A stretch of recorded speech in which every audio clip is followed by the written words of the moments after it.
Hello, good evening, and welcome to all our viewers from around the world to the Who is Hussein webinar, Hope. Thank you so much for joining us. I'm really excited to be introducing this evening, this panel discussion we have on the topic of hope. And God knows at this time, above all others, we need it. My name is Ali, and I'm a trustee of the organization which has put on this webinar, Who is Hussein? And as you'll probably be able to tell from my accent, I'm talking to you from, dark, rainy London. But I'm sure this evening or today's webinar will undoubtedly brighten and warm up the atmosphere for all of us. I'm delighted to be joined by a panel of wonderful speakers who I'm very, very excited to be hearing from, and I'm very excited to be introducing you all to. Today, as I said, we'll be speaking a little bit about the topic of hope in an age of huge social inequality. There are some years, one man once said, which have such an impact, they leave an indelible mark on all who witness and live through it. And I think we can all agree that 2020 is that year for all of us. The strange thing, the really strange thing, is that people who have hope, people who have the chutzpah, the audacity to believe in a better tomorrow, I can't say welcome these moments, because surely none of us are excited to see a global pandemic, but they understand that through these moments of great hardship and intensity and change, something better can emerge, something more powerful, something more equal can emerge. And so as we come to the end of this year, we hope, all of us, that whatever comes tomorrow, next year, can be better than what we're living through today. And that above all, we can engineer a world which is more socially equal, more curved towards the path of justice and truth and righteousness and fairness for all, regardless of color, creed, age, geography, background, language, or ethnicity. So, to get into this rather light, easy topic, we have a wonderful selection of speakers. Now, today I'm going to ask all of you to be as engaged as you can possibly be. So please do, as it says on the banner at the bottom of the page, engage with us at Who is Hussein as much as possible. You can do so on Twitter, on Instagram, on Facebook. Use the hashtag Hope2020, and you'll soon see you'll be able to leave questions for all the speakers that we'll do in due course answer at the end of today's webinar, when we'll have a panel discussion. Many of you won't be familiar with the organization Who is Hussein, and why it is that this organization has come to organize a discussion around the topic of hope, a broad and large topic for any organization to seek to talk about, especially with regards to the topic of social inequality. Permit me to tell you a little bit about Who is Hussein. Who is Hussein is an international charity or not-for-profit organization founded in the United Kingdom in 2012. 8 years on, the organization has representatives across 5 continents, volunteers working in their local communities to craft a world of social justice, to create communities which treat their neighbors with honor and dignity, and serve their communities however they can, whether it's through serving the homeless, through helping those who are hungry, through donating blood, through responding to emergencies, through doing whatever it is that is demanded of them by the aspiration of being someone who is a social justice champion. And they do so because they're inspired by a man called Hussein. Hussein was an individual who lived many, many years ago, the grandson of the Prophet Muhammad. He lived a life of social justice, and his legacy reverberates through the centuries. And inspired by that man, inspired by his sacrifice for those around him, Who is Hussein serves communities around the world with no ambition but to bring about a greater tomorrow. I think we're going to now have a very short video on Who Is Hussein, just to give a bit more color, and then I'll welcome you back and we'll get into the topic of hope and social inequality. So if I could ask the AV team to kindly play the About Us video. Who Is Hussein is a social justice movement with grassroots teams in over 90 cities worldwide, spanning 5 continents. We strive to build a more compassionate and caring society with justice and dignity for all. Our teams host community events to help those most in need, from food drives for the hungry and helping the homeless, to organizing blood donations and other selfless initiatives, helping those most vulnerable in society. Our passionate volunteers around the world are inspired by the timeless legacy of a man called Hussein. Hussein gave everything for the betterment of his society. Since launching in 2012, through the efforts of our award-winning volunteers, we have fed thousands of people and helped thousands more. Our teams have been featured in dozens of media outlets worldwide in recognition of their efforts. Our aim is to empower individuals like you to take action and, like Hussein, make a positive change in the world.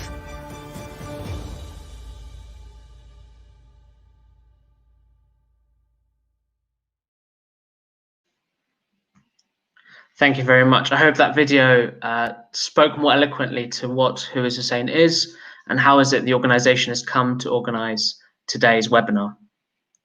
It's a little bit strange to be using words like hope and opportunity and change and tomorrow at a time when so many of us, in fact all of us, have been affected by a global pandemic.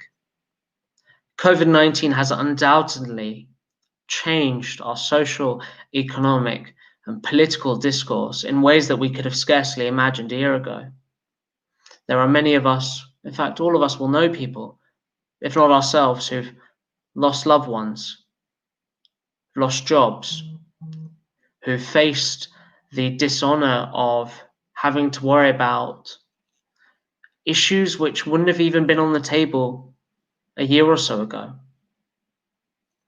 But to be brave and to tackle that head on and say, I will take the pledge to believe and have the conviction that what will come tomorrow will be better than what I have today, for me, for my parents, for my children. That's the mark of someone who can be a change maker, a trailblazer, an inspiration. And just like it just takes a filament of light in the dark or a black dot on a white piece of paper, you don't need to have a lot of hope to see it.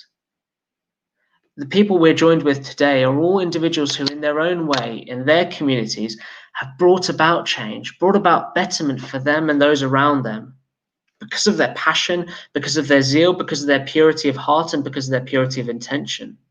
And I'm hoping we can glean some lessons from them today to understand what it means to change for the better tomorrow, whether it's for racial equality, for economic prosperity, for civil rights, for women's rights and minorities protection. So I'm going to quit jabbering on and I'm going to ask our first speaker to come up and metaphorically join us on stage and talk a little bit about her journey to get here today. And I hope you don't mind, I'm going to read from my notes, but it's only because their biographies are so brimming to the fill that I can't help. So Carolyn, I hope you don't mind, I'm just going to turn to my notes and hopefully do a half decent job of introducing you. You'll all see Carolyn on screen now. Carolyn Casey's path of service was inspired by the example of her parents, both of whom are educators, and her siblings, who put faith, family, and community first. They taught her that love is an action verb, and compassion, kindness, and a devotion to social justice serve as the foundation for a purposeful life. The vision of Project 351 is a culmination and reflection of those lessons and the inspiration gained from 3 decades of leadership in the nonprofit, civic, and private sector. At every stop along the way, Carolyn was fortunate to learn from visionary leaders devoted to civic engagement and social entrepreneurship, and heroes on the front line of community-based change. Throughout her professional journey at Timberland, City Year, and in politics, Carolyn was influenced by the intersection of sectors and communities as a unique resource to drive positive change. Carolyn, on behalf of Who Is Hussein, thank you so much for joining us. Where are you speaking to us from? I realized I was on mute. I am in a similar weather system as you, gray, rainy, but I'm in Boston, Massachusetts. Wonderful, welcomes, and thank you so much for joining Who Is Hussein. We're going to have a bit more of an engaged conversation a bit later, but if it's all right, I'll hand over to you and ask you to share some reflections on the topic of hope and social inequality. My great honor. Thank you so much. Thank you. So hello to everybody around the world. It's such an honor to be here. At Project 351, we always begin in gratitude and by sharing joy. So first, my gratitude to Who Is Hussein for creating a global forum that is founded in hope, and for your extraordinary mission that uplifts justice, equality, and love.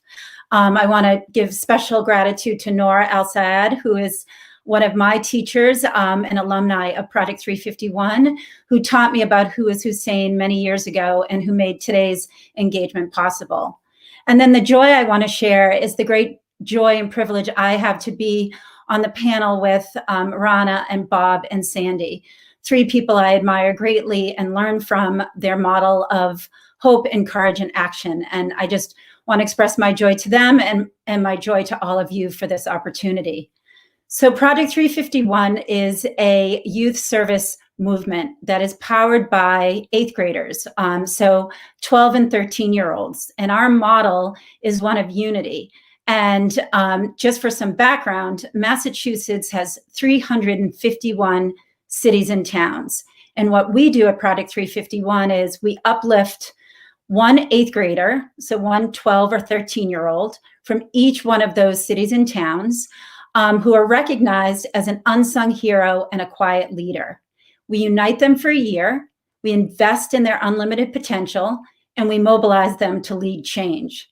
Over the last decade, we've had 3,753 what we call ambassadors, and together they have impacted over 850,000 lives through direct service addressing the causes and consequences of poverty. As they serve, they demonstrate that our diversity is our strength. They come from every background, every socioeconomic level, urban, suburban, rural, and island. They come from every culture, every religion, every academic level, every personality. And for those of you who might know a 12 or a 13-year-old, you know that there's a broad range of personalities at that age. And we invest in them through training, mentorship, and through creating platforms to mobilize them, and through them to mobilize their cities and towns. And so what we're able to demonstrate, or rather what they're able to demonstrate, is that young people are an unstoppable force for positive change, and that they have the power at age 12 and 13 to galvanize an entire state in common purpose. One of the things that Ali and folks asked us to talk about is our journey and where hope and resilience sort of came into our lives as a teachable moment. And so I just wanted to reference two experiences in my life that helped inform the vision of Project 351. And I'll just touch upon them briefly. But my family was affected twice by some global terrorism. So in September 11th, 2001, my sister-in-law was in the first plane in the terrorist attacks of September 11th. She was 32 years old. She had just had a baby, her first child, and she was on her first business trip after her maternity leave. Fast forward a decade or so later, I was running the Boston Marathon in 2013, and I was 100 yards away from the second bomb that disrupted the Boston Marathon and killed 3 of our beloved neighbors in Boston. And I bring those two experiences up because what stood out for all of us from Boston is the response. the response of community, the response of unity, the response of hope and resilience, and that those were the healers for our community. When difficult tragedy happens, you can go in many directions, and one of them can be bitterness and anger. But we chose hope, and we chose unity, and we chose to, in the first instance, my family, our dedication was, how can we bring more love into the world and more unity into the world? After the bombs in 2013, it was, how can we at Project 351 do the very same thing? How can you scale hope? How can you scale love? How can you scale unity? And so we do that at Project 351, again, by the training of our young people, the service that they do, and by developing a pipeline of social change leaders. And so what we do after 8th grade is bring them all the way through high school and college, mentorship, additional leadership training, and professional development opportunities, so that we can then develop a generation of social change agents, social entrepreneurs, educators, environmentalists, mission-driven civic leaders and elected leaders. And at our core is hope. And at our horizon is Dr. King's beloved community, which Bob knows far better than me as one of our country's great legendary civil rights leaders. So I just want to express my gratitude for the opportunity to be part of this, and for young people, 12 and 13-year-olds, to be welcome into this conversation as the agent of change, the agents of change that we know at Project 351 that they are, that they will be, and that they're going to lead us forward with hope, with unity, with love, with all the values that Who Is Hussein espouses and forwards in your mission. And so I look forward to hearing from my fellow panelists and to the conversation at the end of this dialogue. So thank you.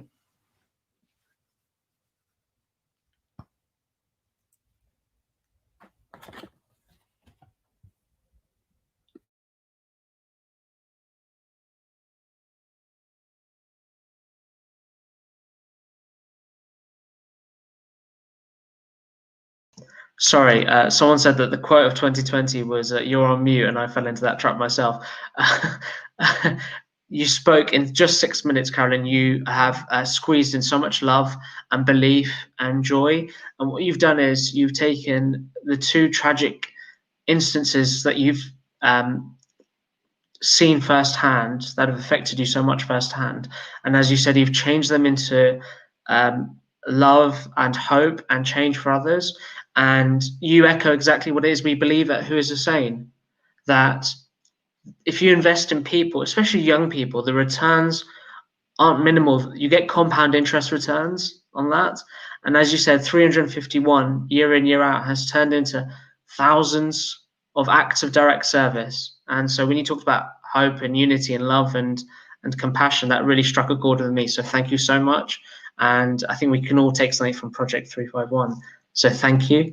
We're going to definitely have some opportunity to talk a little bit more about your organization very shortly. And I'm going to ask if all viewers can, like I did, have some, if you have any reflections on anything that we say today, please share them with hashtag Hope2020. And you can share your questions, as it says on the banner at the bottom of the screen, on slido.com with the hashtag Hope2020. Slido.com, hashtag Hope2020. Thank you so much, Carolyn, and look forward to speaking again very, very shortly. We're now going to be, I'm just actually going to take a moment just to introduce the other speakers, albeit very briefly, before I give them a full red carpet welcome before they speak. So we've heard there from Carolyn of Project 351. Still to come, we have Sandy from Black Lives Matter, one of the driving force, the engine of Black Lives Matter in Canada. Hi, Sandy, how are you? I'm doing well. How are you? Good to be here. Thank you so much for joining us. I've had too much caffeine, but that aside, I'm doing well. We also have Rana Abdelhamid. Rana, how are you? Are you doing well? I'm doing well. Also had too much caffeine, but otherwise doing well. Yeah, that's another lesson from 2020. Rana, the executive director of Malika. We're going to hear from Rana very shortly about her community organizing initiatives. And thirdly, last but certainly not least, is Bob Zellner, as you were coined by Carolyn earlier, a legendary civil rights activist. And I think you're with company there. Hi, Bob. How are you? You're on mute as well. You see, it's not just me. It's Bob. I'm going to ask if you could take yourself off mute. Should be in the bottom left. Okay, go ahead. Great. Hi. How are you? Hi, Ali. Fine, thank you. And I'm glad to be in this exalted company. And this is my organizing partner and wife, Pamela Smith. Hi, you both, power couple right on screen. Thank you so much for joining us. We're very esteemed and lucky to have you both, or indeed all of you. So thank you so much indeed. We're going to hear from Rana and Bob and maybe Pamela very shortly. But before that, I'm going to ask if we could welcome Sandy to, again, the metaphorical stage. Sandy, if you don't mind, I'm going to do a short introduction. By the way, I absolutely love your wonderful chair. Is that just a Who Is Hussein chair? That's amazing. It's a beautiful chair that is hiding, it's a beautiful blanket that's hiding a less beautiful chair. But it gets rave reviews. If you have any comments or thoughts on Sandy's wonderful chair, then leave them on #Hope2020@slido.com. Sandy Hudson is the founder of the Black Lives Matter movement presence in Canada and Black Lives Matter Toronto. Sandy also helped to find the Black Legal Action Centre, a specialty legal aid clinic providing direct legal services and test case litigation for Black communities in Ontario. Currently studying law at UCLA with a specialization in critical race theory, Sandy also co-hosts the Sandy and Nora Talk Politics podcast and is co-editor of the best-selling contributed volume, Until We Are Free, Reflections on Black Lives Matter in Canada. Sandy, thank you so much for joining us. I'm going to ask if you could also share your reflections, and then I'm sure we'll get around to having a really good panel conversation very shortly. Thank you for being with us. Thank you for having me. And I'll just say that I'm coming to you from a place called Tovangar, which is colonized as Los Angeles. You'll probably be more familiar with it as Los Angeles, but this is the unceded territory of the Tongva people. And I just think it's really important as we do social justice work to remember where we are and where we are doing our work all the time and what struggles those people have had to go through in order for us to be able to even do the work that we're doing wherever we are. And so I just think it's a really important piece of education. That normally I'm in Toronto, on the land of the Mississaugas of the New Credit River. And right now I'm on the land of the Tongva people of the Los Angeles Basin. So yes, hello, thank you for having me. I am here from this really sunny place. It's a little cold today, but here we are. And I'm gonna talk to you a little bit about hope and resilience. And hope can be so hard. One of the things that Ali said in his introduction was that hope is a belief. And when it feels as though the walls of the world are kind of closing in on you in isolation, it can feel really, really difficult to muster up any sort of hope. And at the best of times in a fight for racial justice, it's extremely isolating. It feels so isolating because it's something that not a lot of people like to talk about out loud. The experiences that you have and how they impact your life, how they impact your ability to move through life can be embarrassing, shameful, and it just feels as though there's nothing we can do to overcome those things. It can feel extremely isolating. And then, put on top of that a global pandemic where you can't even go and talk to the people who you may normally talk to get off whatever sort of steam you need to put out there about the experiences that you're having. And,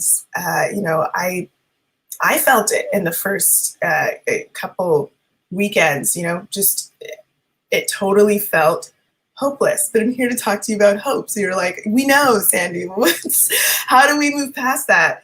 I mean, one of the things that I think is the most important is community. Wherever I have felt the most hopeless, I have been able to find that hope again and re-inspire that hope through connection with other people.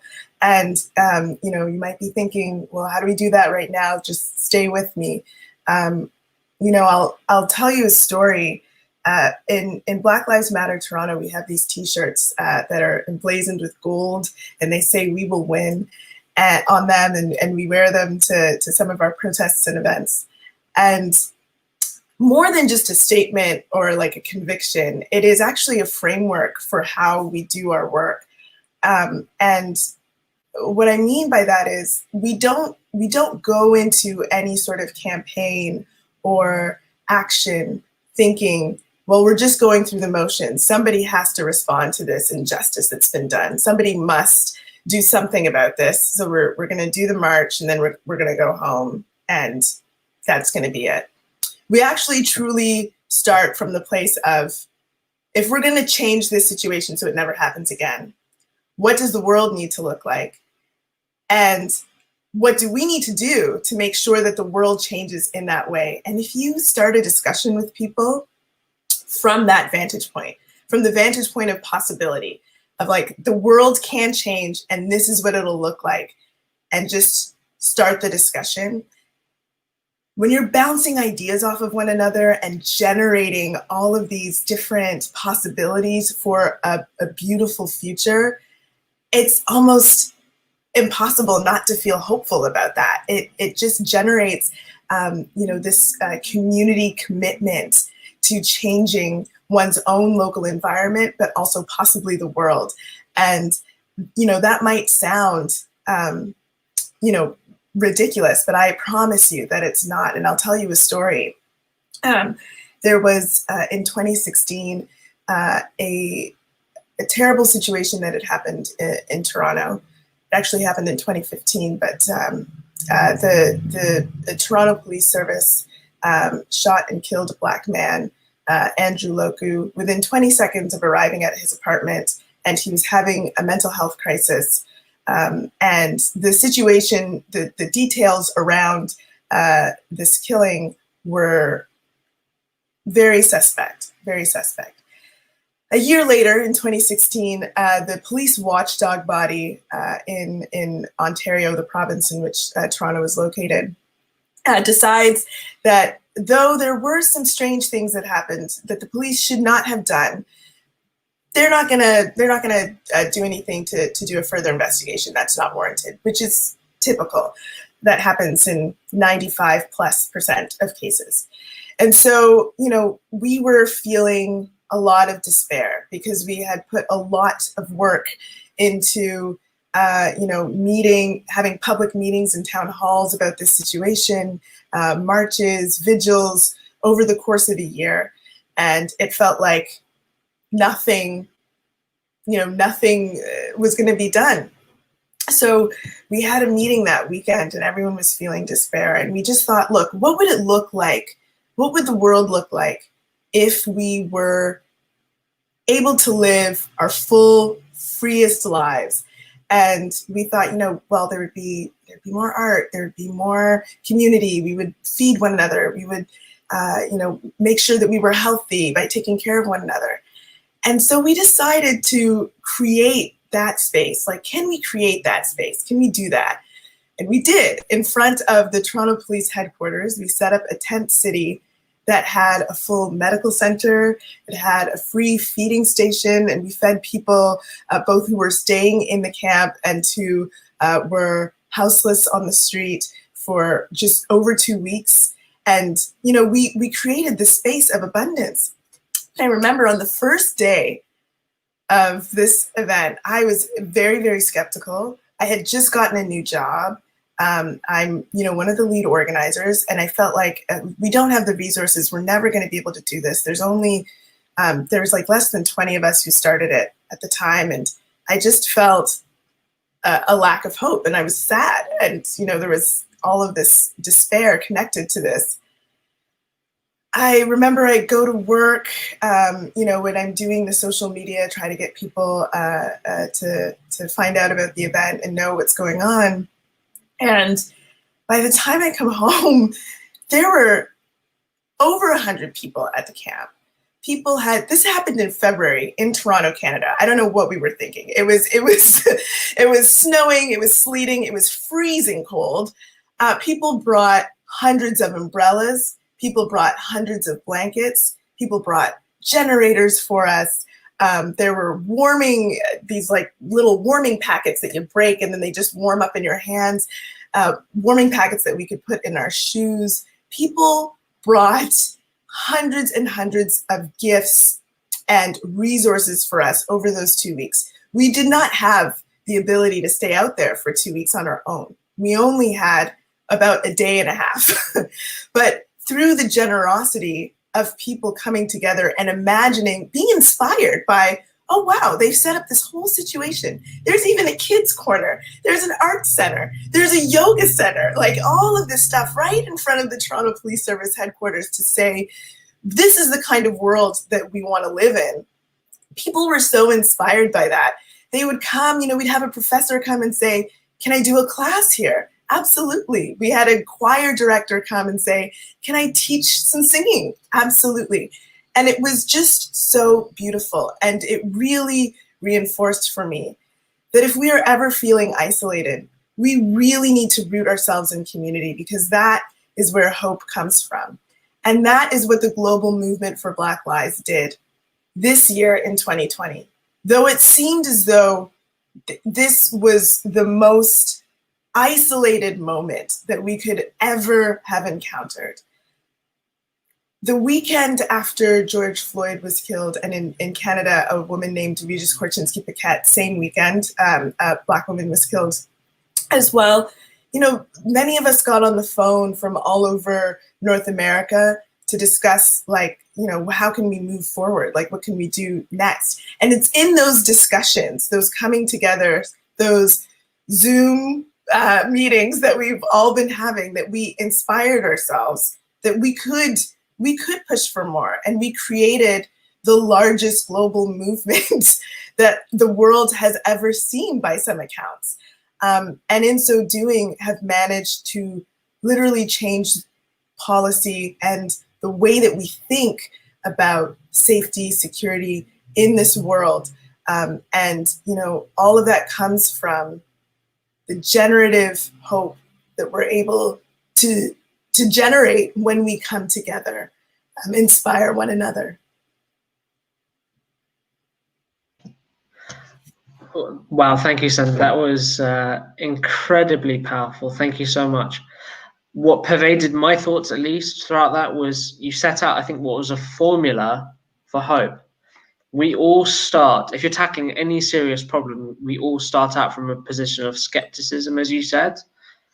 And to have true bravery or courage is to take that skepticism and engineer and force that reaction, that chemical reaction, to change that into belief, first of all in oneself, and then around your whatever circle or community that is, around your people, and then thirdly and finally, effecting change.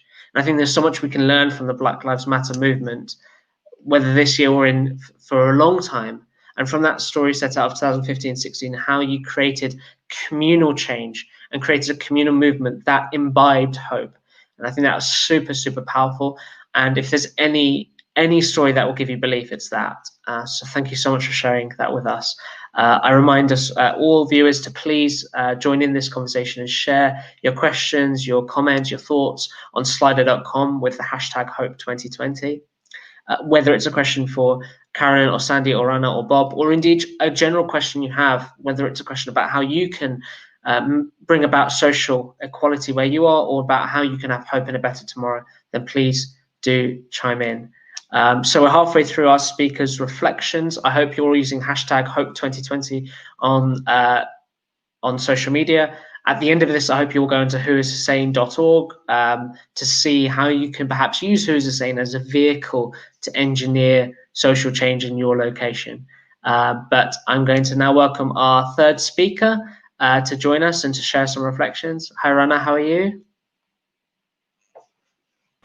Hi, how are you? Good, thank you, very well. Have you enjoyed the talk? So I guess you have to answer in the affirmative, don't you? I hope you've enjoyed the two talks.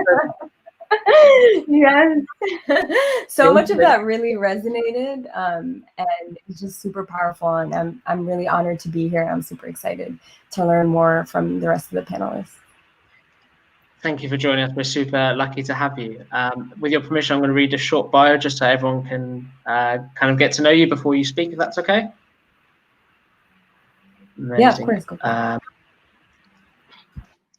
it. So Rana Abdulhamid is an internationally acclaimed community organizer, first degree black belt, public speaker and social entrepreneur focused on mass mobilization, international solidarity and the empowerment of marginalized communities. Rana is committed to organizing communities around migrant, gender and racial justice. For 10 years, Rana has served as the executive director of Malika, a global grassroots movement committed to building safety and power for all women through self-defense, healing justice, community organizing, and financial literacy. She founded Malika at the age of 16 after being attacked by a stranger who tried to remove the hijab from her head. Today, Rana and her volunteer team of women conduct healing spaces and have trained more than 7,000 women in 18 cities across the globe. For the past 3 years, Rana has held the National Muslim Women's Summit at Harvard University, training 50 Muslim American women in leadership and community organizing. Rana, you've had a very storied career in community organizing and the migrant and gender-based or racial-based spaces. So I'm really excited to hear from you. I'm sure everyone's going to have a lot to reflect on. So thank you so much for joining us, and over to you. Thanks for reading that. I didn't realize how long it was. So it's always like a little awkward. All right, well, thank you so much for having me. And I'm really also really grounded by this question of where does hope come from, right? In these very difficult moments, in these very trying moments, when many of our communities are experiencing a lot of different and varying levels of violence, including state-sanctioned violence. And I'm really inspired by Sandy, your questioning. That's actually one of the main things that we do with Malika, is we oftentimes root ourselves in that visioning exercise, right? And the question that we ask is, what does the world sound like, smell like, feel like, taste like, look like when all of our communities are safe and all of our communities are in our power? And so much of what you talked about, that, like, I can imagine that space that you created, because those have been the spaces that I've existed in and have created so much joy for me, even in the midst of so much violence and so much fear and so much turmoil. And so, I'll talk a little bit about my story, a little bit about what inspired Malika, and then kind of what we're doing today. I feel really lucky, being here, kind of having the opportunity to work with dozens of women who hold me down, and I feel lucky that my work is really rooted in that community. I was born and raised, and I want to acknowledge also that I'm on indigenous lands of the Lenni Lenape people, and this area is known as Queens, New York. So if anyone's ever heard of Queens, born and raised in a brown and black working class, low income community that was oftentimes the target of police violence, stop and frisk policy, and the surveillance of the Muslim community, specifically post 9/11. My father was a small business owner. Both my parents were immigrants from Egypt. And a lot of my story is rooted in like seeing and watching and witnessing the beauty of the ways in which undocumented people, immigrant communities, really relied on mutual aid to be able to survive, right? And like, we've always done this. So just seeing and witnessing the ways in which women in my neighborhood held each other, right? We're able to fundraise for local community initiatives, would watch each other's kids, would let each other know about like opportunities to generate some revenue, but also would create healing spaces for each other, was an inspiration for me that really sparked the vision for Malika. It was the way I saw my own mom as an immigrant woman, as a low-income woman, organize women around her. And so my experience with Malika actually started Unfortunately, after an experience that I had with public violence, so I was assaulted, Ali mentioned this, I was assaulted by a man as I was walking down the streets in Queens, who tried to take off my hijab. And I was 16 at the time. It was a really vulnerable moment because obviously police are not safe for my community. That wasn't a place for me that I could go. And so spent a lot of time thinking about, what does safety look like for me? What does safety look like for women who I feel connected to, right? So we don't have to experience public violence as we're walking down the streets of our own city. And ultimately, because I had a background in karate, I literally just modeled what I had seen like my whole life and brought together people who I was friends with, and we came together and I started teaching, not at the time self-defense, but teaching karate. And after the karate class, we would just like sit back and talk about our experiences as like as like brown girls in Queens trying to navigate the different worlds that we were occupying.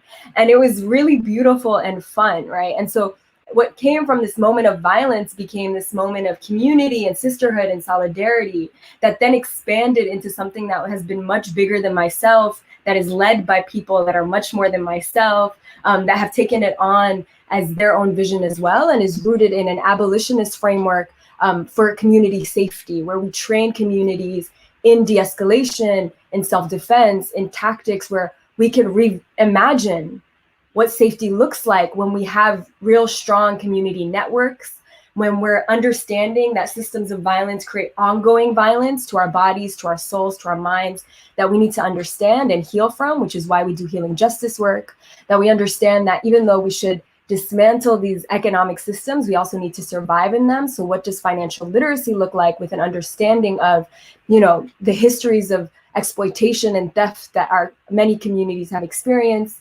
And then also knowing that we shouldn't be teaching self-defense to begin with, right? Like we shouldn't have to think about and worry about our safety. We shouldn't have to be experiencing trauma. And the only way in which we could rid our communities of this reality is through organizing. And so we also do training boot camps and organizing for women's rights activists, for racial justice activists and organizers that we work with very closely.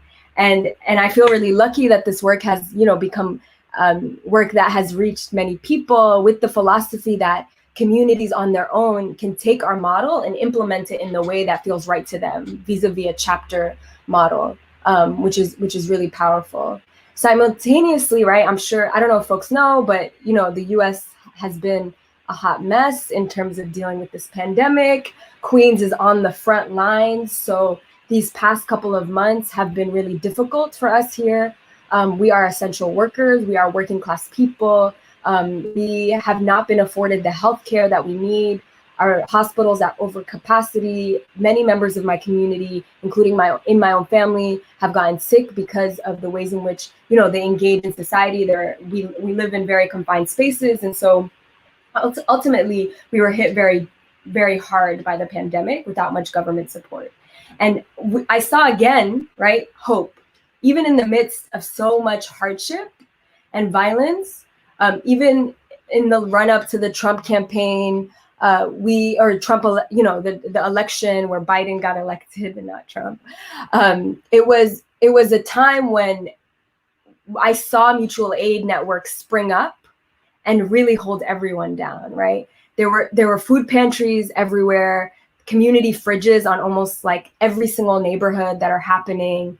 A lot of joy and safety, and just like really building from a space that is rooted in a neighborhood structure that is not reliant necessarily on the systems that have been harmful to us in the past.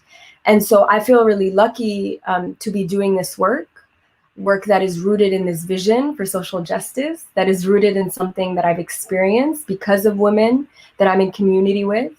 And I feel really hopeful that social justice movements and organizing movements for racial justice, like Movement for Black Lives Matter, like the work that we're doing at Melika that is kind of rooted in this vision, will be able to create that type of world that smells like, sounds like, feels like, tastes like safety and power for all of our communities.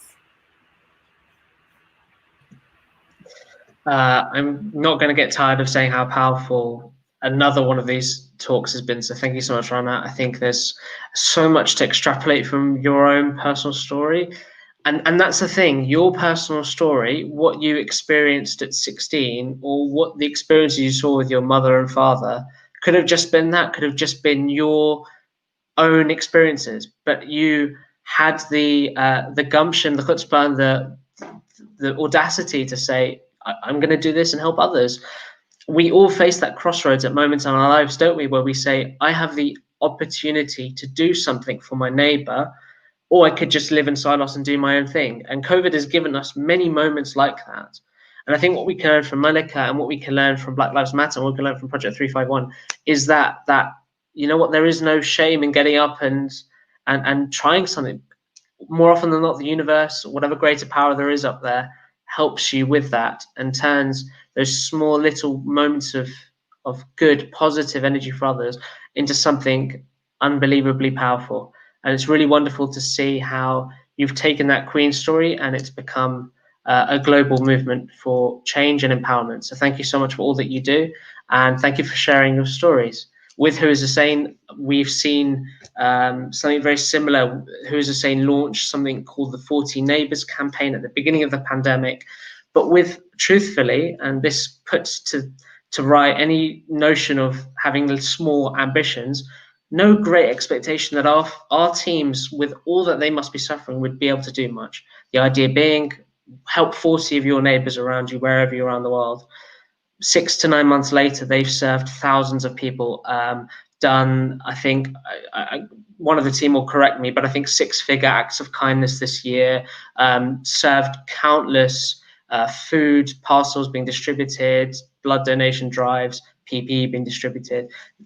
In summary, never underestimate what a small group of good-willed and good-intentioned people can do. So thank you so much for sharing that story, and that's really resonated with me.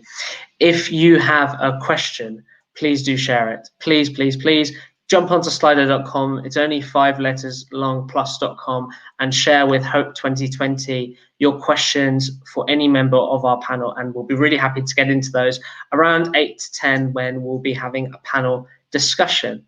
So we're now going to be, and of course, share them on social media. So on Facebook, on Instagram, and we'll definitely be really happy to have that conversation with you. We're now on to our 4th, and I'm not sure if it's 4 and 5, Bob, whether it's a 4th and 5th, whether Pamela will be joining or not, but certainly our 4th speaker, Bob Zellner. Hi, Bob, how are you? Thank you so much for joining us. Thanks, Ali. Yes, thank you. Hi, and I'm very honored to be a part of this program. We're very lucky to have you. Where are you speaking to us from? We're speaking to you from Alabama, Fairhope, Alabama, across the bay from Mobile, Alabama, near the Gulf Coast. Thank you very much. If it's okay with you, Bob, I'm going to read a short biography of you, just for people who don't know your background and your wonderful story. So Bob Zellner is one of the most influential leaders in the civil rights movement from the 1960s up until today. The son and grandson of Ku Klux Klan members, he risked his life and nearly lost it many times in the fight to achieve the second emancipation. As an organizer of the Freedom Rides of 1961 and the first white Southerner to serve as field secretary for the Student Nonviolent Coordinating Committee, he worked alongside Dr. Martin Luther King Jr., John Lewis, Rosa Parks, and many other civil rights leaders. Famous for battles with the KKK, segregationist lynch mobs, and violent police, he is now the individual that a new generation turns to with questions on the racial, historical, and cultural assumptions on which they were raised, as they ask themselves, what is my place in this struggle? Bob captivates audiences with the untold stories of the civil rights movement and his dedication for fighting for the rights of others. He's the highly anticipated film, Son of the South, based on Bob's autobiography, The Wrong Side of Murder Creek, is set for release in 2020. Really looking forward to seeing that, Bob. Thank you so much again for joining us, and over to you, sir.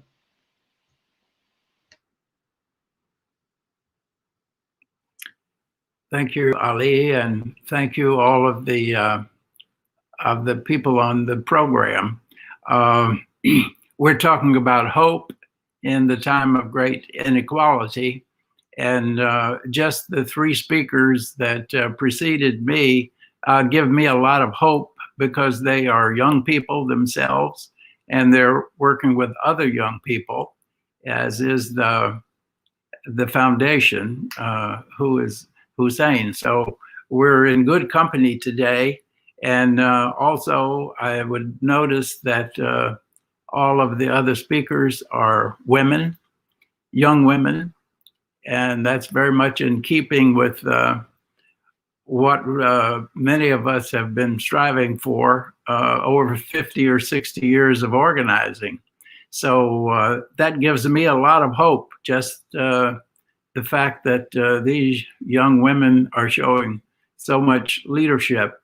And I'm particularly interested in the individual stories of Carolyn, Sandy, and Raina, especially about the importance of martial arts and self-defense, which is strange because I have been in the nonviolent direct action movement for 50 or 60 years, but I was very lucky that I was trained in martial arts before I joined the nonviolent movement.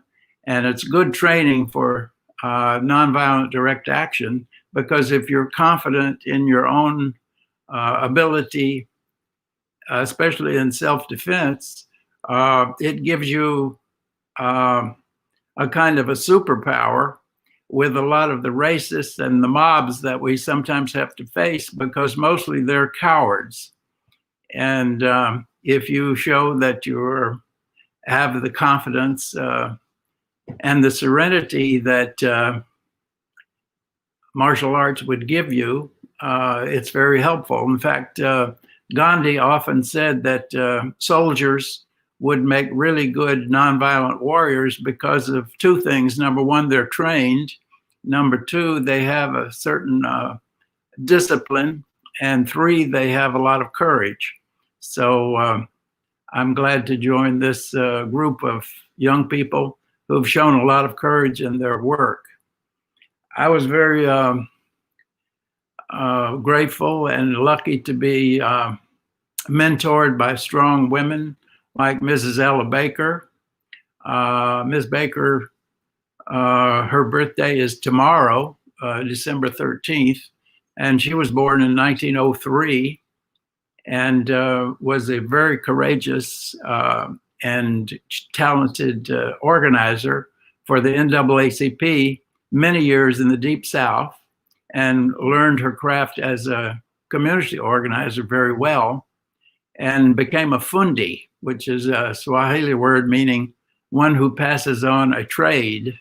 So I think that all of this panel in some ways are fundis, and they are skilled in community organizing, martial arts, and other skills.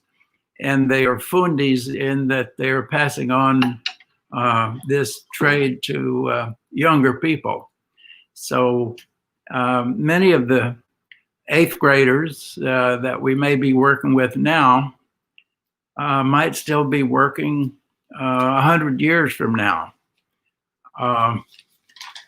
I'm also the elder in this group, so Mrs. Baker was able to teach us about how the African elders sometimes had their influence, and many times it was by not saying very much in the meetings or engaging in the arguments or debates, but the elders were expected to do the summation, to sum up the meeting after the meeting. And there's a lot of power in that because you can kind of formulate the way ahead. And so I'm very happy to be in the presence of skilled community organizers who are passing on their trade to younger people. I was very lucky also to be very early on in the modern phase of the civil rights movement in this country.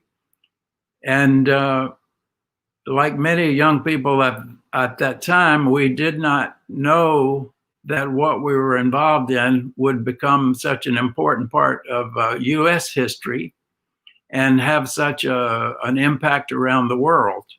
But I think that the fact that we're all talking together today about hope in the time of great inequality, it exemplifies the fact that the struggle is a continuing one, and also that you can't get the job done and then say, okay, we're all finished and we don't have to work anymore. Because as one of our freedom songs said, freedom is a constant struggle. And I believe, let's see where we are. I believe Sandy, in talking about the Black Lives Matter movement in Canada, said we need to do things about the inequality that we're faced with now so it never happens again. But it has a way of happening over and over, because after the civil rights movement, which historians now talk about as the third Reconstruction, we never thought women's rights would be challenged again. We never thought that labor rights would be challenged again.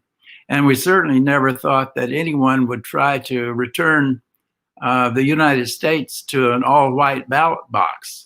But all of those things are occurring once again in this new age of inequality. And it's only a small, thin line of patriots and courageous people, like the people on this panel, who are keeping the end of democracy from occurring. So it's very strange that we have people now who, in the name of patriotism, are trying to do away with democracy, and in the name of the greater good, are trying to take health care away from people and return us to some of our darker periods of American history and North American history. Also didn't mention that being in Fairhope, Alabama, we're on indigenous people's territory, the Creek Indian Nation and also the Choctaw Nation. And both Pamela and myself have been privileged to do a lot of work with our Native American sisters and brothers, and we'll continue to do that work, God willing. The other one thing that I would like to say about the previous speakers on this panel, many of them are good examples of doing an interchange in their own thinking and in their own beliefs and philosophies. So first we do an inner struggle, or jihad, and then we try to transform ourselves, and then we work to transform society. So that's what's happening today, and thank Who Is Hussein Foundation and organization for helping us pass that on to new generations. Thanks. Bob, thank you for your very generous remarks. I think it says a great deal about you as a person that in just a few minutes you've demonstrated great humility and generosity of spirit. And I think I think that's probably testament to your career of servitude to others, that despite all the achievements you could have spoken about of your own story, you've chose to spend a lot of time talking about the other speakers on the panel. So thank you very much for that. The thing you ended by saying about finding and having the courage to go through that inner struggle, to then be ready to embrace the challenges of whatever it is that is around us, really rings true. And in a year of great self-reflection for all of us, a lot of navel gazing, a lot of consideration about where it is we stand in the world order, and in our place amongst whatever forces that are happening around us, that really strikes a chord as well. Thank you very much indeed. This has been a year of great strangeness, a year when, whilst people who work in the medical professions can't get face masks adequately, who can't get time to spend with their families because they're working so hard, billionaires are getting richer and richer. And this isn't to be a lament of the left or anything of that nature. It's about realigning where we should be. This has been a very America and Canada, North America focused conversation, but these topics about racial equality and gender equality and economic equality ring true across the world, whether it's me listening here in London or we've got viewers watching in from Africa and the Middle East and the Far East, maybe not too many at this hour, but undoubtedly these are all things wherever we are. These are not North America specific points. And I'm really hoping that starting with me, my first, and speaking only to myself, I can go away and do some reflection and see how it is I can imbibe some of that generosity of spirit and go through that internal struggle you talk about. Thank you so much, Bob. We are, I think, going to have a short video now, if I'm not mistaken. I'm just going to check with the team.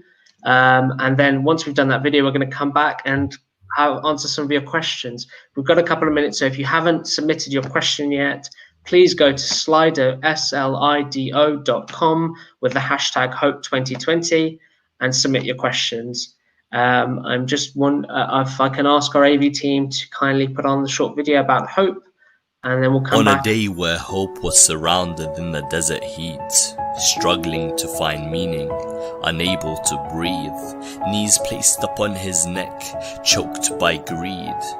But hope would get up 72 times, running to the battlefield to bleed.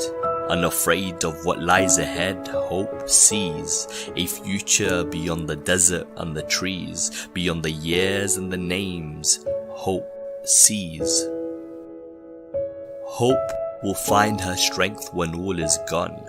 Hope will carry the future, and the future will hold on. Hope will speak eloquently in her father's tongue, and hope will tear dynasties when the words ring and hum. Hope will unshackle, and hope will unsaddle. Hope will breed hope until kings begin to topple.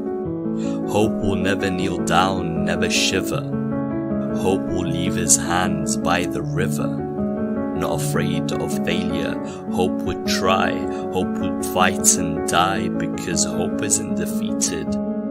Hope multiplies. And when hope cried, Hel min Nasr and Yansurana, 72 had passed, and generations were asked. And here we are, at last, on a day where hope was surrounded in the desert heat. Here we stand, an army of hope, ready to greet.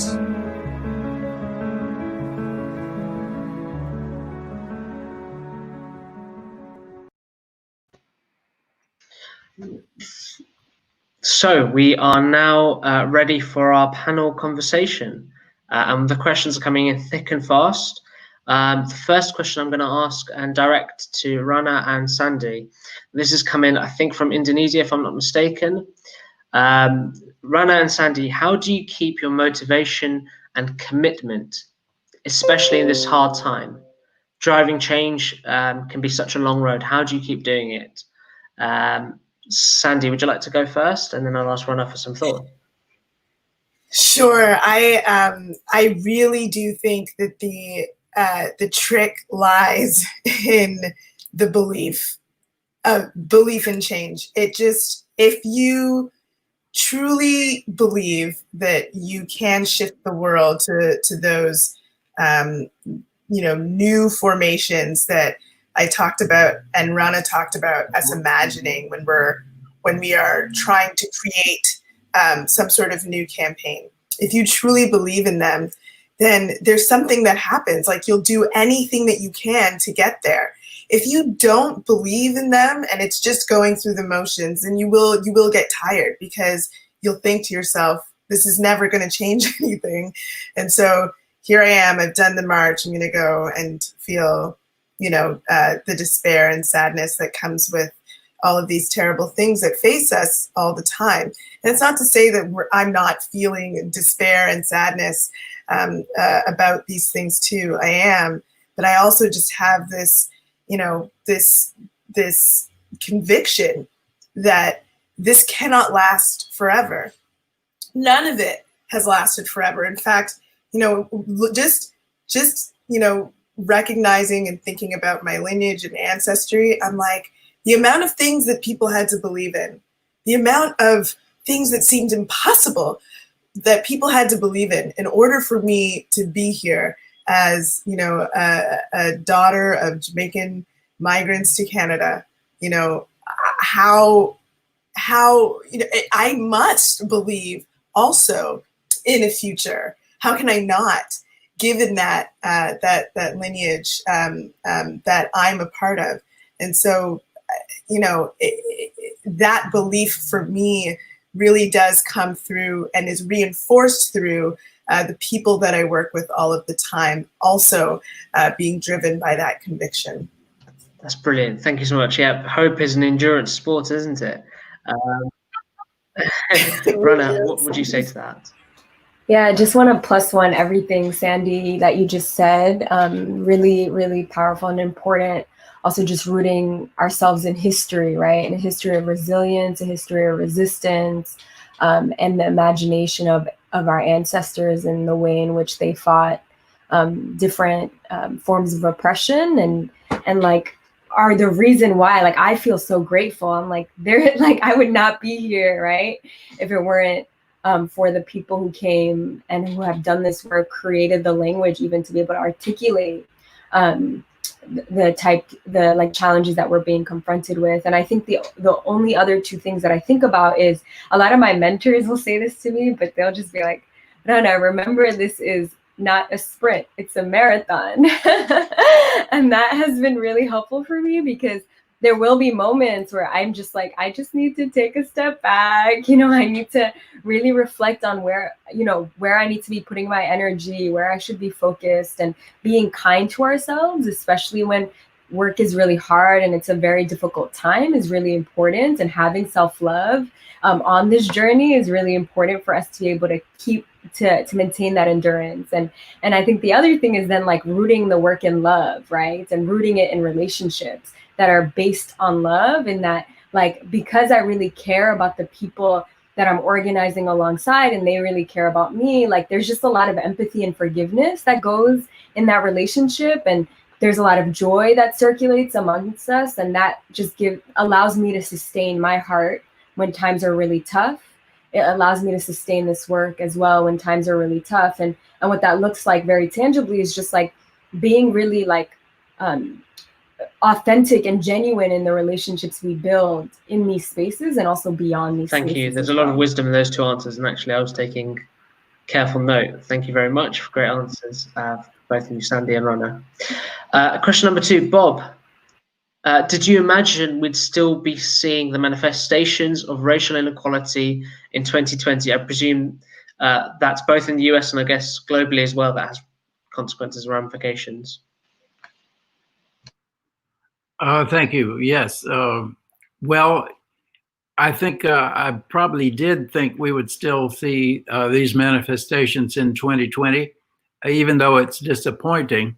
But one of the things that we learned early on in SNCC, the Student Nonviolent Coordinating Committee, from people like Mrs. Ella Baker, in contradiction to what Raina just said about the marathon, not a sprint. The other side of that is that if you are training for a lifelong commitment to struggle, yes, it is a marathon. But in my work with Pamela and I work with Shirts Across America, which is a training program for high school students. And the high school students would say, well, I'm really not up for a marathon. And so they developed the theory that the the movement, most any movement of progress, can also be seen as a series of sprints. So you would have a period where you're making tremendous progress. And right now we're mobilizing hundreds and thousands and millions of people, especially in North America and the US, to confront racism and police brutality and the vicious murders that have been going on for so long.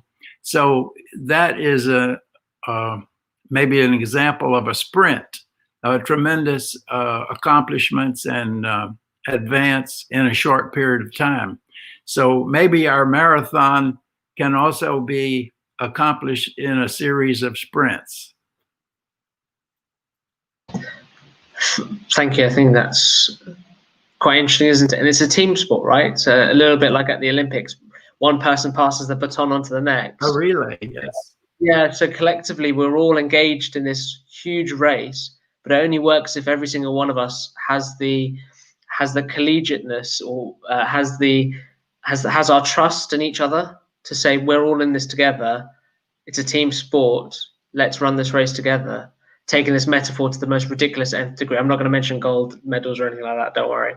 The next question is one for me. Ali, why didn't you mention anything about the Who Is Hussein action kit, which is rather embarrassing? So our viewers will be seeing on the bottom of their screens, register your interest in our action kit at the bottom of the page. And without knowing anything about that, may think that that's a little bit of audacious marketing on Who Is Hussein's part. So just so you're aware, Who Is Hussein has launched something called an action kit.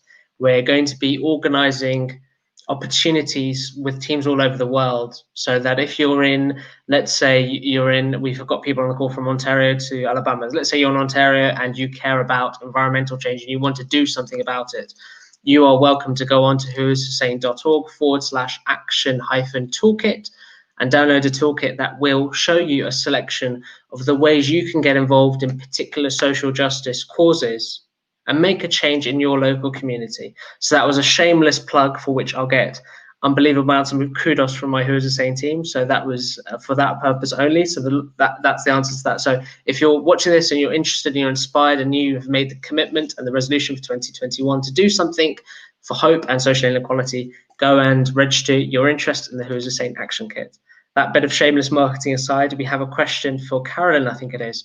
And the question is, Carolyn, how can we support, well, this was primarily I think for Carolyn, I'm going to ask actually all the other speakers, how can we support Project 351? And then I'm going to ask the other speakers, especially about Malika and the Black Lives Matter movement in Canada. Carolyn, how can we support Project 351?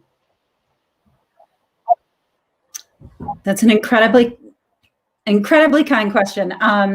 Well, the one thing I want to make sure I do, because I was remiss, is acknowledge the land that I am on in Boston, which is the land of the Wampanoag. And in my nerves kicking off, I apologize for not doing that because it's very important to me and to our organization. And I also just wanted to say one thing too is, you know, our 12 and 13-year-olds, we're training them in the skills and the values that we hope that they will become Sandy and Rana and Bob. And actually, Rana is one of the, she doesn't know this, I've never met her.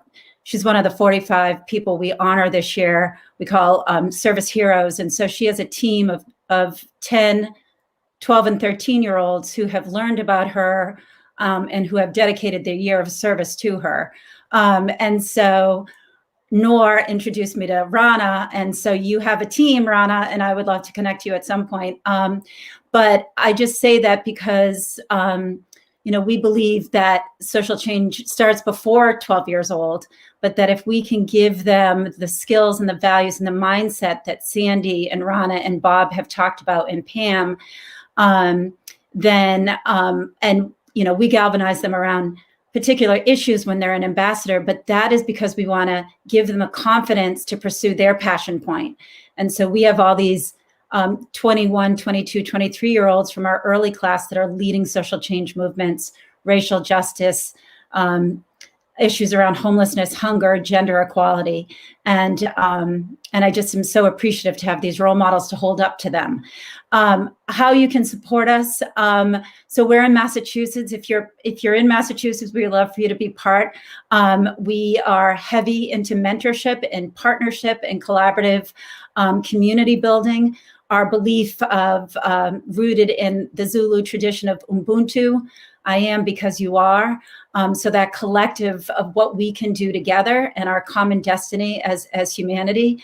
I think my team would kill me if I didn't say, if you want to support us financially, of course, but I wouldn't want to take away from Who Is Hussein. But I would say the one thing that you can do, and it's not just about Project 351, it's about this younger generation. Just lift up our young people. They, at very early ages, are eager to lead change, and they need mentorship, they need opportunity, they need confidence. Their voices and their vision for our world are so beautiful and powerful, but they need people to believe in them and to train them and to lift them up and to give them the opportunity to lead.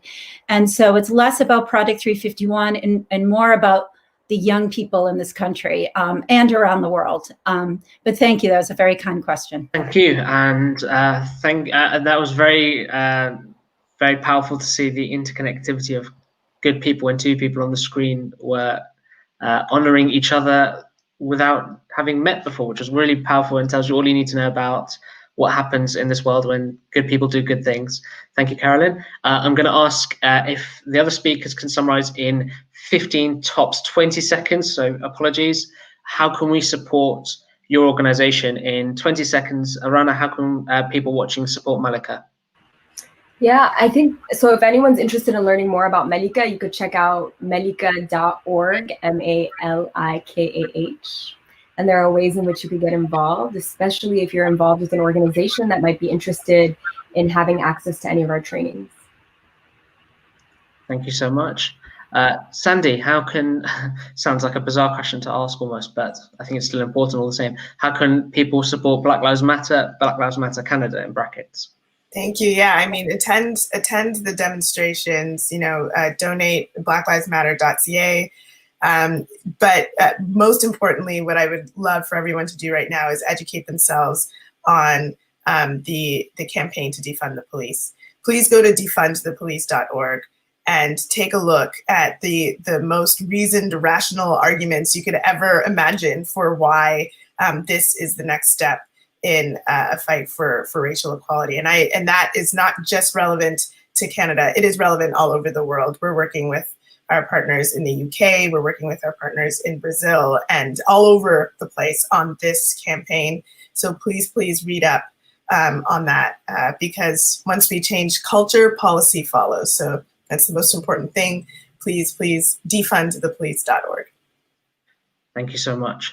And Bob, this is a nice, easy question for you. In 20 seconds or less, if I'm a young person, if I'm an old person, and I'm interested in doing something about civil rights anywhere in the world, what do I do?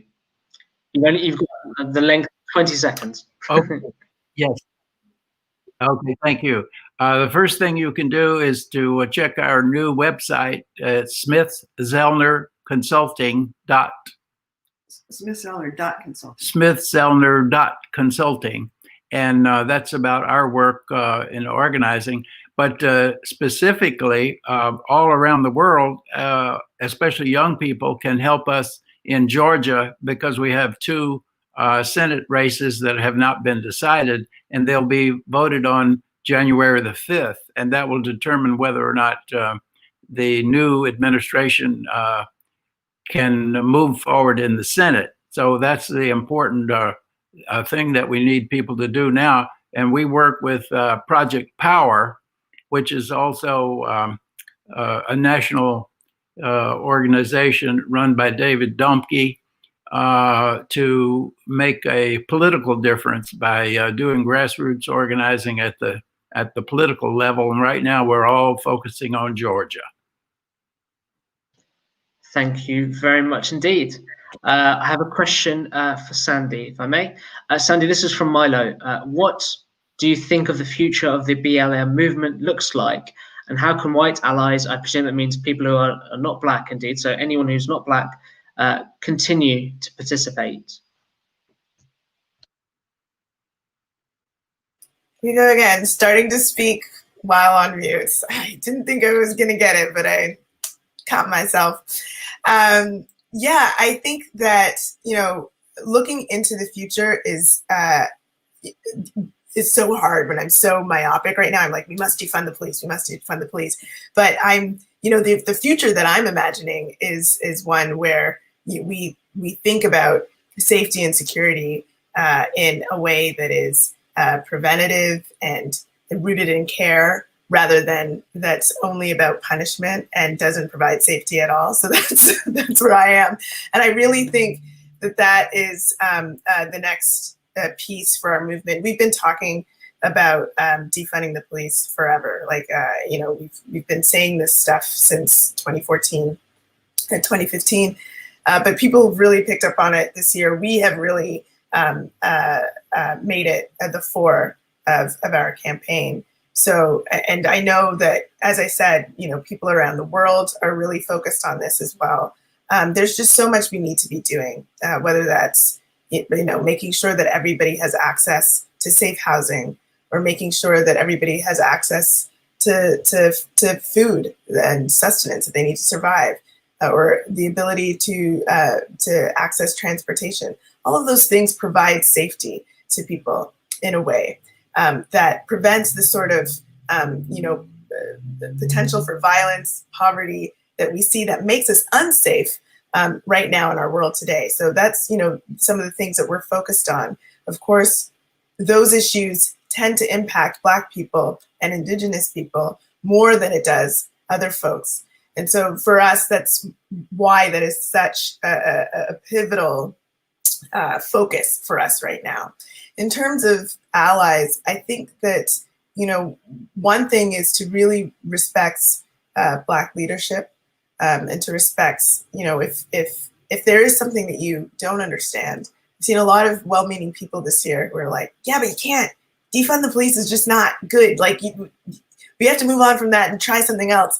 And it's like, really, please do respect the work that we're doing. You know, we come into this with a lot of research and experience behind it. It's none of it's just flippant, you know, spur of the moment decisions. There's a reason why we've come to this as, you know, this is the way forward. Resist the impulse to throw away what you don't know, or to throw away what seems weird to you, because our society is built on these assumptions. And if we don't challenge those assumptions, we can't shift our society in the ways that we need to shift it to bring forth social justice. So resist that impulse, because one of the reasons why you might have that impulse is because the society perhaps works for you, but doesn't necessarily work for everybody. So resist that impulse and take the time to really listen and do the education work necessary. And then if you have a challenge, or if you have a question, then come with the question, but don't just assume. And also do whatever you can. You know, the fight for racial justice is one that involves everybody. It involves everyone. It has to. It necessarily must. And so what we're trying to do is shift society. And many of the ideas and notions and stereotypes and biases that we need to shift, you know, they're not in our community. They're in the community of our allies. And so it's really important for folks, while they're taking leadership from Black people, to also do the courageous work of challenging the people most closest to them and saying, we need you to shift to around the dinner table, at church, you know, wherever you might be, you know, at your schools, at work, wherever you might be, we need those challenges to come forth. Thank you. I think it's an excellent manifesto for any sort of change, particularly that topic. So thank you, Sandy. And this is for all panelists. Again, I'm going to ask you with the greatest respect for the time. Unfortunately, we're running, as always on these things, running short. So I'm going to ask you to keep your answers as brief and as wonderful as possible. As individuals in public life, how do you build resilience when you receive abuse? This is especially challenging online. So I'm just on my screen, I'm going to go in counterclockwise sequence. So, Carolyn, how do you build resilience as being a person involved in public life?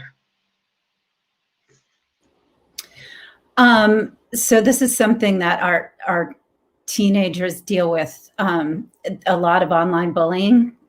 So this is something that they deal with frequently, and it's debilitating, and the mental health crisis for young people is directly tied. And so I just raised that because it's such an important part of our community and what we're dealing with right now. What we encourage and coach them to do, and so practice that. One is and Rana mentioned it, this self-love, and to take care of oneself, and also to make sure that you have the perspective of people you love and trust around you as affirmation and perspective. And it can be very hard because of the volume of the noise that's online, and very difficult often to block that out. And so at Project 351, we try to create this very inclusive community of care and support, respect for the dignity of all, and we don't tolerate any behavior that is not supportive and uplifting. So I think it's that. I think it's internal faith and fortitude, and to try to get perspective away from the online. But I know it is difficult. Thank you very much. I didn't mean to log off halfway through your answer. I was listening attentively. That was a keyboard error. Brilliant. Rana, what would you say? How do you build that resilience? I really appreciate this question. One of our focus at Malika is addressing online violence against women. Women are 27 times more likely to experience online violence than men are. We know that number is higher for Black and Brown Indigenous women. We know that number is higher for non-binary people, for folks who are, impacted, but we don't necessarily have very specific statistics on.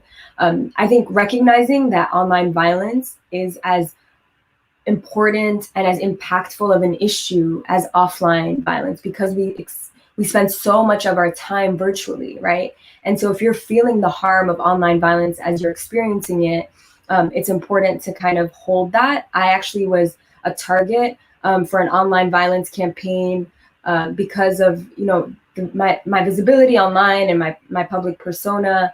And I just remember like a lot of folks around me were kind of just dismissive of it because it was online. And that was the most harmful part, is that even though I was being impacted very emotionally, so the biggest learning for me was just making sure that I really understood that this does have weight, right? And there are ways to de-escalate online violence, like there are ways to de-escalate offline violence. And so there, like I mentioned, Malika, there are resources on our page that have a guide specifically for online violence facing women. So if anyone wants to take a look at that, they're welcome to as well. Thank you, and thank you for drawing those resources, drawing the attention to those, because I think they're really helpful, particularly for whoever is watching this question, having experienced it themselves. Bob, what would you say about building? I mean, you will know what it was like in the 1960s onwards to be at the heart of the civil rights movement. That can't have been an easy cross to bear. How do you build resilience when you're the target of so much animosity? Well, I made some notes about this before, and one of the ways that we had resilience and perseverance in the movement was that we were young people, and we had just, in many cases, just graduated from college, or were still in college and taking off some time to work. But we could easily be resilient and persevere because we didn't have families to take care of. And by and large, we didn't have jobs that we had to hold on to. So we could take off a year or so. And some of us, it means we took off for the next 50 or 60 years to do the work. But we were young people, and young people can take a lot of hardship, and so the challenge was to take off some time and work full time. And most of the people who started in SNCC, the Student Nonviolent Coordinating Committee, in the late 1950s and early 1960s, really did start a lifelong struggle in the movement. And those of us who are still alive and have most of our brains and some degree of health are still in the struggle. So young people, that's the best time to be a revolutionary. It's the best time to take off some full-time work for the movement. And even though we go into all kinds of professions, we learn how to do almost any profession in a revolutionary way. But you know, you couldn't be a part-time. You know, it was a lifetime commitment. Yes, Pamela reminds me that we knew we couldn't just be part-time, that once we became committed to the struggle, that it would be a lifelong commitment. And that's what's going to happen with your 8th graders and the people that you're reaching on programs like this. You're going to start them on a life of crime. They're going to have a lot of time in jail, maybe being arrested. And they're going to keep changing the world over and over again. And whenever a challenge comes up like we're faced with in this country right now, we're going to stand for democracy and the greater good, not work our lives to get more power and more money for people who already have more money and power than they know what to do with. I would also interject, if you don't mind, that I think part of Bob's resilience was the Black people at that time would say, oh, well, you can always go back to just being white. You know, we can't, we're going to be Black. And so when Bob made that commitment that he was in it for life, that gave him a certain amount of resilience. It gave him an energy through that commitment, wouldn't you say?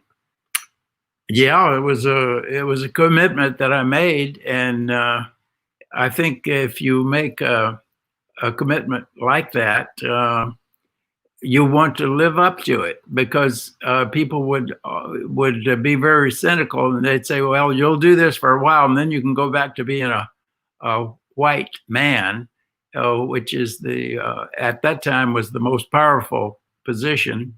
And today it's seen as being the most reactionary and backward part of our population. So I'm still trying to set an example and carry out the commitment that I made so long ago. But I would also say that the resilience comes in making a commitment to take care of yourself. You know, making the time to step back every now and then and regroup and refocus, but definitely take really good care of yourself through prayer, meditation, your faith, whatever that is that gives you that resilience. Yeah. I have no doubt that I speak on behalf of a lot of people when I say I wish we could bottle up whatever it is you have that courses through your veins, Bob and Pamela, because that service and that love for others and that the joy in sacrifice is unbelievably beautiful. So thank you. I could hear you speak about your experiences for many, many hours. Thank you both so much. Sandy, what would you add when it comes to, in 30 seconds or so, what would you add when it comes to resilience, when it comes to being, being the target of abuse online? Well, I'll bump up martial arts here. I'm nowhere near a black belt, but I do capoeira, and I think for anybody who's interested in checking out martial arts and as a way to take care of yourself, it is such a beautiful way to ground yourself and to take care of oneself. But I'll also say, remember, I was going through a bit of a depressive moment in organizing in, I think, 2017 or 2016, and I was in conversation with Dr. Angela Davis. And I was just like, I feel like I was feeling really down. And she said, oh, well, you have to remember to infuse joy in everything that you do. This is someone who spent years in jail, for persecuted for the work that she did. And she's like, find the joy. You have to put joy in everything that you're doing. And so you'll see that in the Black Lives Matter demonstrations. The songs, the chants are always fun. There's dancing, there's all sorts of fun, because the fun that we're able to have together in the struggle, it really does help to keep us going. So find that joy.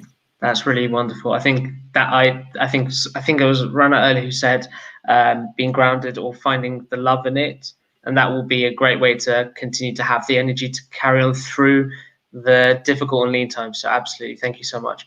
I have the rather difficult task of drawing this all together and sort of pulling down the curtains on what has been a wonderful, engaging, and really powerful webinar. I want to thank you all individually. I want to also just draw out a couple of things and common sentiments and themes.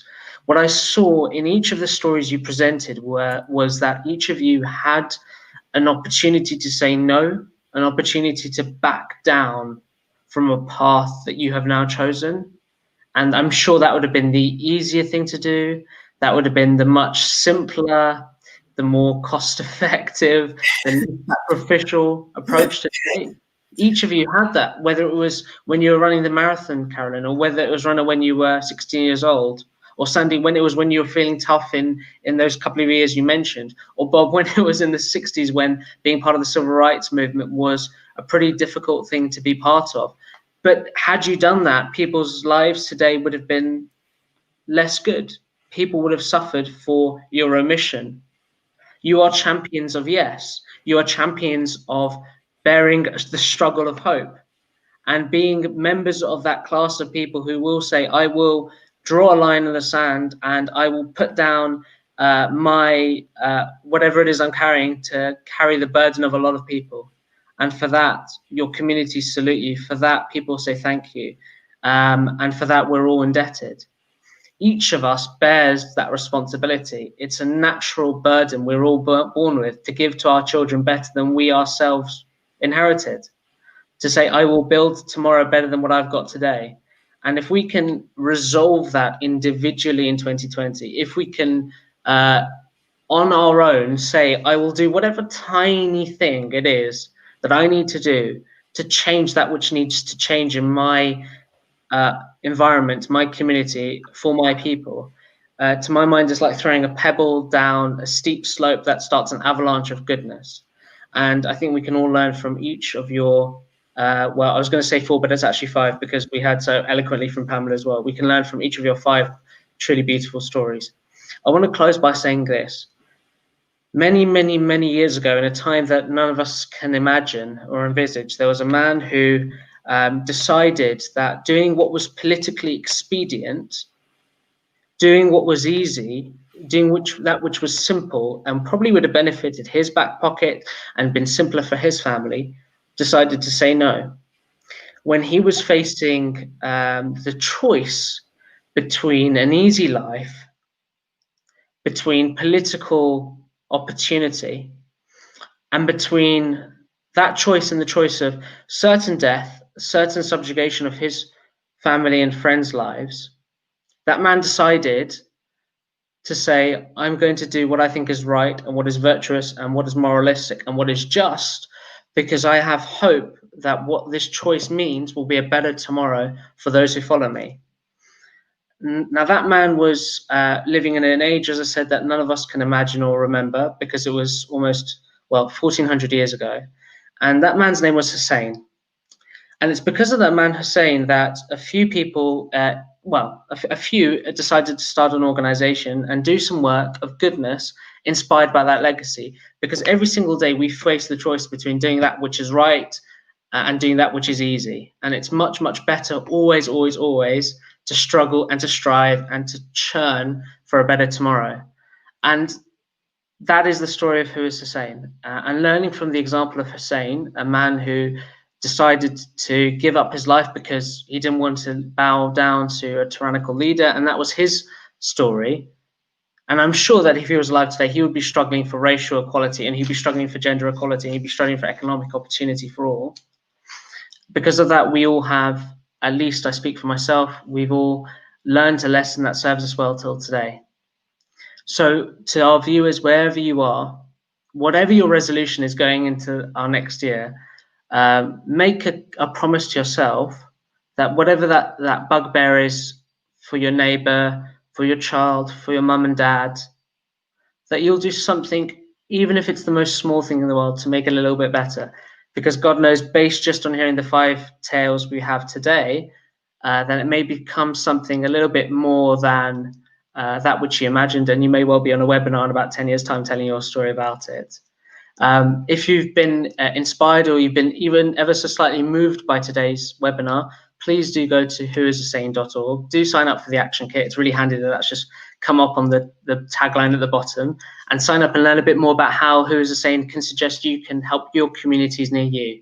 If that doesn't take your interest, do just go on to the website, have a read through a little bit about the organization, or go on our social media pages on Facebook, on Twitter, on Instagram, and go on the organizations of the wonderful people who've been on here today. I know I certainly will be. I want to thank each of the speakers for taking their time out.